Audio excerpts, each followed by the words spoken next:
Ghislaine Maxwell is ready to talk. According to reports, Jeffrey Epstein's accomplice is set to cooperate with the FBI after being arrested yesterday. And experts say Maxwell has every incentive to name names. Nancy Grace thinks it could mean bad news for many powerful men, including Prince Andrews. All they've got to do is keep her alive, all right? Don't let her commit suicide. Don't let her be killed. Keep her alive, because I guarantee you right now, there are a lot of powerful people, men, in the U.S. and Britain who are quaking in their boots about what Ghislaine Maxwell may say about them, all the way from Wall Street to Washington. Emily, I'm going to go to you first, former federal prosecutor. Who are these other men, and can they keep her safe?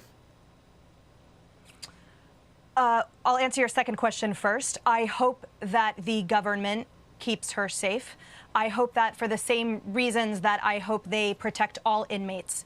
I think that it is obvious she is a wealth of knowledge and information for this international underage sex scheme that occurred for years and years. And if I may point a couple things out, too, about her case that is different than Epstein's. First of all, the fact that she does have all of that information, or undoubtedly does not erase her own culpability. And the fact that she played an incredibly insidious and active part of recruiting and grooming and abusing these girls. And in my opinion, an even more insidious role, because it was she that lent that reassuring presence to them, that normalized sexual behavior, so that when it came time for the abuse, the girls felt safe with her around there and had been normalized to that type of what ultimately became toxic and incredibly violent behavior.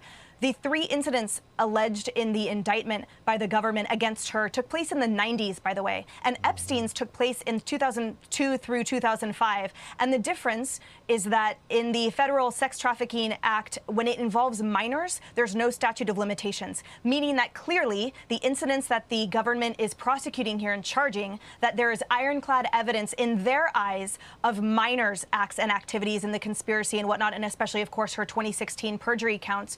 And I think that's a really big deal here, because it means that they wouldn't bring it without that type of leverage they feel they have. And final point, much has been made about, oh no, what if she gets a plea deal because of this volume of information that she can put forth? But plea deals they are convictions. So I think that we should reserve a type of apprehension about that.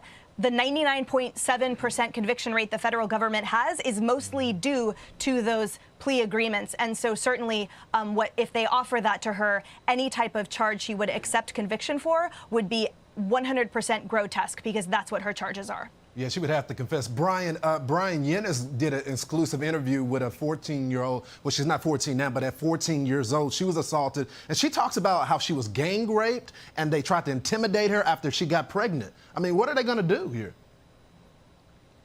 Exactly. What they did is they point that she is just as bad as Epstein, according to this young girl who's now a young lady now, and she wants to see justice paid, to send a message and to also help her healing, because when you have that type of experience as a teen, logic tells you it's going to be very tough having a normal life. I have a couple of things that Geraldo's uniquely equipped to answer. Why would somebody with so many options choose to come back to New Hampshire knowing that she's facing life in prison or worse? Why wouldn't she stay in a place that we couldn't even get her out of anyway, like Prince Andrew is cowering in the corner of some palace? And she decides to come back as if she really thinks she needs to hide in New Hampshire. She could hide anywhere. What do you think's going on here? Well, I think that the fact that she was still in the United States indicates that maybe our view of the strength of the case against her is wrong. I mean, I would have used her staying in the country, were I her attorney, to argue that she was not a flight risk, that she could be given bail or house arrest until her case was heard. Why she decided to stay, and when you buy a 156-acre spread in New Hampshire, a relatively sparsely populated state, it's not exactly a subtle move. She used GMAX as her address. her initials in essence. So there's more going on there. I detest what Epstein purportedly did and what this woman allegedly did in aiding and abetting the abuse of these children. But what I see as the real lesson of this morality tale is the toxic impact of money. Why did Bill Clinton want to hang around with Jeffrey Epstein? Why did Prince Andrew want to hide out in Epstein's apartment, which happens to be the largest private residence in Manhattan? What about all of these others, Harvard University and all of these prestigious institutions? Why did they, court him even after he was busted in the state case let me get Kennedy for child abuse? Kennedy, why is it that the rich, powerful, and well-connected play by different rules? I mean, I think the answer to the question why she was in New Hampshire is she thought she was going to get away with it. Yeah, she thought she was going to live free, but she's going to die in prison, as she should.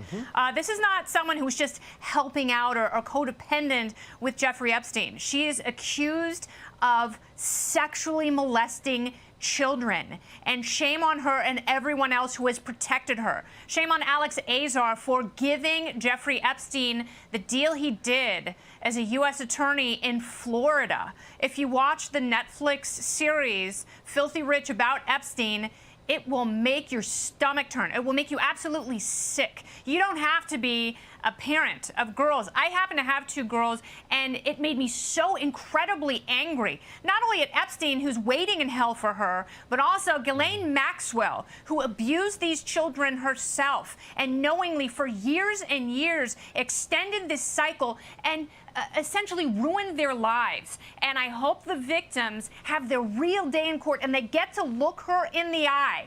And their testimony is the nail in her coffin. Amen to that. And I hope they get every single person. I don't care what political party they're associated with, because these are nasty people.